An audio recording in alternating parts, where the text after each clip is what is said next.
I was born a month before Parasite Eve. My first home console was a PlayStation 2, so I missed out on the whole PlayStation 1 generation. Final Fantasy VII, Resident Evil, Crash Bandicoot, Tekken, you name it. I never played any of these games originally, and it's such a shame since majority of the PS1 library were the foundation of their own series, and an inspiration to many games we see today. Nowadays, I've dabbled in some PS1 games to experience what I've missed, and this year I had the opportunity to play Parasite Eve whilst travelling abroad. After completing the game once, I wanted to make a retrospective video as well as retelling my experience playing through it.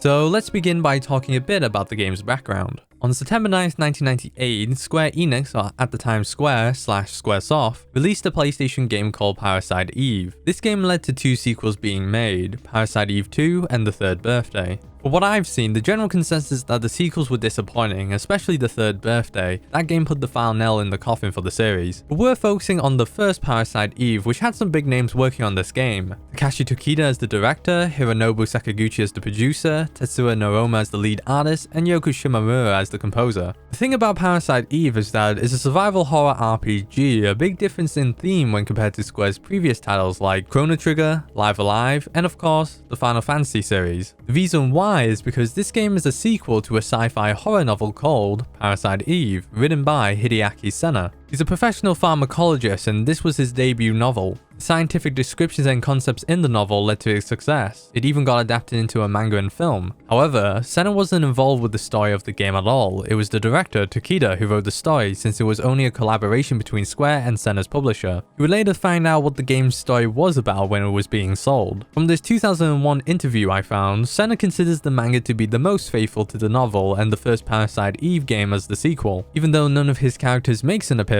the game does reference it through exposition. I'll give you a brief overview on the story first. Later on, I'll go into more detail when I'm explaining my experience. The story is set in New York City on Christmas Eve 1997. We play as Aya Brea, a 25-year-old rookie NYPD officer who at the start of the game is in the middle of a date as she arrives at Carnegie Hall. During the performance inside, the lead actress begins to sing. There's a brief exchange of looks between Aya and the actress. The actress's eyes changes color and suddenly the audience and the stage actors are spontaneously combusting one by one. It's chaotic, the place is on fire, everyone is running to the exits. The only ones that remain are the actress, Aya, and Aya's date somehow. She orders him to evacuate and investigates the stage. On stage, we meet the main antagonist of the game, Eve, who we find out shortly after that she's taken over the original host named Melissa Pierce. Her main goal throughout the story is to wipe out humanity for a new line of organisms that has the ability to control and manipulate their own DNA. The story spans for 6 days as we try to prevent Eve's plans coming to fruition, as well as discovering the connection between her and Aya. However, Eve is obviously going to put up a fight, and she has the ability to mutate animals that look horrific, especially when they transform in the FMV. They look like an abomination. We'll be fending off many adversaries throughout the game. The battle system in Parasite Eve is turn-based, very standard for a Square game. It uses a system called ATB, the Active Time Bar, similar to the Active Time Battle system which was predominantly used in the Final Fantasy series. Basically, there's a bar that charges up, and once it's full, it's your turn to do an action, like attacking the enemy or using an item. Once you use an action, it depletes and charges up again. This made turn-based combat flow continuously in the Final Fantasy series. In Parasite Eve, you'll be fighting in a small area of the map where you encounter the enemy in real time, meaning that you're able to move around, avoiding the enemy's attack whilst waiting for your turn. Also, since Aya is a special individual, she gains access to Parasite Energy, essentially the magic system that you see in other turn-based games, but with a biological theme to it.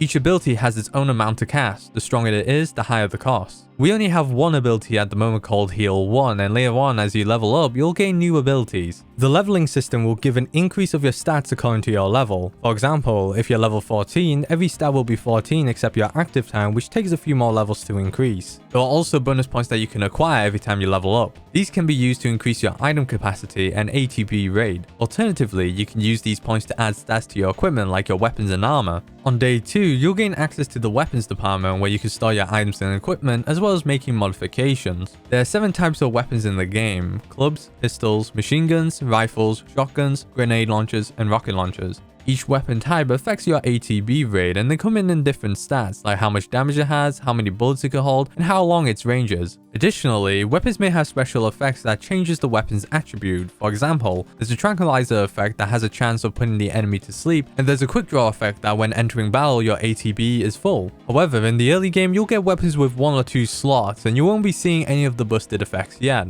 Sometimes you may have to unlock a slot with a mod permit, but you should save these later on for better weapons. Also, you can pass down stats or one special effect from one equipment to another using the tool item. The thing is about this item is that it permanently destroys the old equipment, but fret not, there is a super tool item that rarely comes by, which doesn't destroy the old equipment. It's also best to save up these tools, especially when you want to do a second playthrough. Which brings us to my experience with the game. I played through it 3 times, the first when I was traveling abroad, then I had to get footage of the game so I had to redo the first playthrough, which was the second time, and for the third time I did EX game, which is basically New Game Plus. For my first run I went through the game blind, so I didn't know any secrets like junk farming, hidden areas, and I didn't know where to go sometimes. It was finding that damn Zuki on day 2, it's at the corner of the room in a drawer and it's tedious to interact with. I was mindlessly wandering around the area thinking I missed a path or something when it was just right there.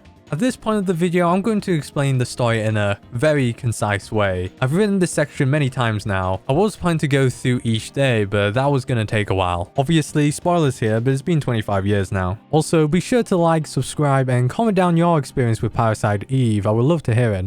Aya, our main protagonist, has a sister called Maya, who is the girl we see in Aya's flashbacks and hallucinations. Aya, Maya, and their mother got into a car accident 20 years ago, with Aya being the sole survivor. Maya's kidney was donated to Melissa Pierce, and Maya's cornea was saved ahead of time until 2 years later when Aya needed it due to the accident. Maya has a special type of mitochondria called mitochondrial Eve. It's an actual term in human genetics that describes the first woman/women that modern humans derive their mitochondrial DNA from. In the novel, Senna notes that the Eve is just borrowing an image of mitochondrial Eve than being identical to it. I don't blame you if you're confused right now, but this explains why Aya has parasite energy and is able to resist Eve's combustion. As for Melissa, she got taken over by Eve because she was given immunosuppressant medication by Dr. Hans Clamp, who gets introduced on day 2. He's the doctor we see in the flashbacks, meaning he's the one involved with the organ donations and Eve appearing. When we get introduced to Kunihiko Maeda at the end of chapter 2, he explains that a similar incident happened in Japan, which is the one in the novel.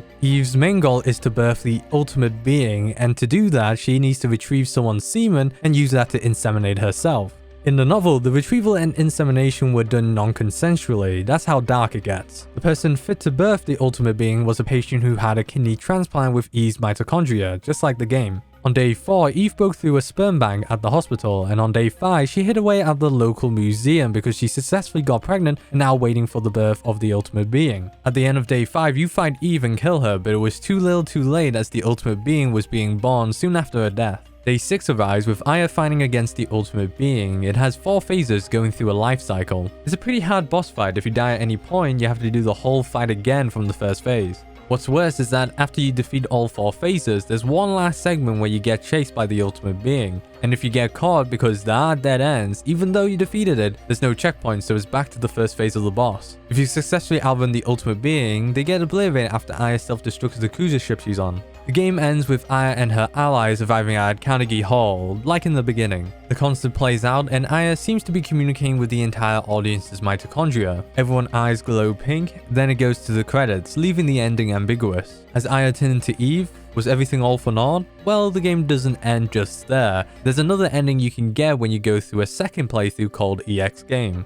As said before, EX Game is basically New Game Plus. You carry over your engraved weapon and armor that was done at the start of day 6 when you talk to Wayne, as well as your items in your storage, excluding key items. Also, after each day, you'll gain bonus points like you would do when leveling up. The story plays out the same, however on day 2 you'll notice that when you go to the overworld, a new area has opened up called the Chrysler building. It has 77 floors where every 10th floor there'll be a boss battle, some appearing for the first time. Every floor in between is randomly generated with new and stronger variants of enemies, so it's best to be well prepared beforehand. What I did in the previous one was farm junk that you could get by defeating the crow enemies at Central Park on day 2. At first you think the junk is useless since it doesn't have any effect and fills one slot in your inventory, but if you give 300 of them to Wayne, he'll have the materials to create a special selection of weapons, one for each type. They're all powerful, but the best one is the machine gun. I took the second best, the pistol, during the previous run because it resembles a Desert Eagle. You can farm junk as early as day 2, but you won't have the opportunity to get the junk weapon until day 4 when Wayne takes over the weapon storage. Also, there isn't any way to track how many junks you give to Wayne, so you have to count externally to avoid overfarming. The process is long. I did the setup in Central Park, and I have to admit to you, the viewer, out of honesty, you've probably noticed the footage you see is from an emulator. Well, I doubled the speed of the game to save time, and I also did that when traversing through the Chrysler building as well. I know, I could have kept it to myself, and I know there's always one guy that will criticize it, but with Aya's running speed being slower than molasses, and I needed time to write the script, this was the best way to get the footage done and dusted so I could focus on it. I still had to play the game through, and you can complete the Chrysler building as soon as it shows up. However, you probably need a stacked weapon which requires another playthrough or two, as you'll essentially be a glass cannon going into it. It's advised to do the Chrysler building after you defeat the T-Rex boss fight on day 5, since the next thing you'll do is meet Eve, which will void you from the other ending. You'll be level 33 exactly, unlocking the Liberate ability, which is useful for the Chrysler building boss fights. And you'll have a lot of bonus points to either improve your active time or weapon stats. In every randomly generated floor, there's always an item room giving out the best equipment and items. This is where you get the busted special effects like Cyanide, allowing each shot a chance to instantly kill the enemy, or use 3 commands, allowing you to make 3 actions in one turn. Also, after defeating a boss in the building, you'll get an elevator key that allows you to return back down to save, as well as returning back to the floor you defeated the boss in, so you don't have to clear the previous floors again. So after defeating 7 boss battles, you'll be on floor 70. Floor 71 to 76 are a series of rooms that gets progressively covered in slime. On the final floor, we see Maya right in front of us. She's not a hallucination, but the original Eve that was dormant in Maya. Apparently, after the organ donations, Dr. Clam cultivated Maya's liver cells, and eventually he cultured another Maya, the one we see before us. She made a nest here just in case Melissa or the ultimate being failed. The purebred of Eve would still remain. Purebred Eve would give control back to Maya so that Aya can talk to her. A heart-wrenching scene and pretty bad manners from Eve. She gets control back over, and then we fight Purebred Eve, the toughest boss battle throughout the game. She has 5 times more health than the ultimate being, hits hard, and has a gimmick you wouldn't even guess. It happens when Purebred Eve raises a hand to summon a clone Maya, who'll put a random status effect on you. If you hit her at all during that duration, there'll be another clone that'll heal her for 1000, and it increases by the same amount the next time you hit her during that move. It's a grueling fight. You'll be managing your parasite energy constantly, and make sure to stock up on revives and heals because you'll be needing it. When you defeat her, Anne tries to resist Eve's control now that her mitochondria has reached a higher evolutionary stage than Maya's. However, Maya is also part of Aya's mitochondria, so she's able to purge the original Eve along with herself. Aya loses her mitochondrial powers and finally comes to accept the death of her sister. "Let's go home, Maya. Let's go back for good," Aya says, leaving the building. It fades to black, we see the end credits, and that's the other ending in Parasite Eve.